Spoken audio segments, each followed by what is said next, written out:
ბარსელონიდან თბილისის მიმართულებით შესაძლოა პირდაპირი ავიარეისი დაინიშნოს. ქართული ავიაბაზრით ესპანური ავიაკომპანია Vueling Airlines-ი ინტერესდება. ავიაკომპანიის წარმომადგენლებმა შეხვედრა დღეს ტურიზმის ეროვნული ადმინისტრაციის ხელმძღვანელთან და TAV Georgias წარმომადგენლებთან გამართეს. Როგორც ესპანურ კომპანიაში აცხადებენ, ავიაკომპანია ქართული ბაზრის დეტალურ შესწავლას იწყებს.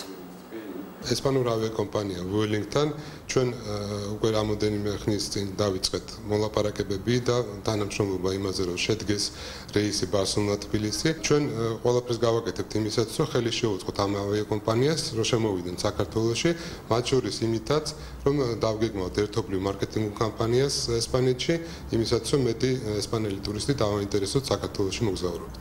ჩვენი კომპანია ახალ ბიზნეს პარტნიორებსა და ახალ შესაძლებლობებს ეძებს. ამჯერად საქართველოში არსებული ავიაბაზრის უკეთ გასაცნობად ჩამოვედით და იმედი გვაქვს მომავალი თანამშრომლობის.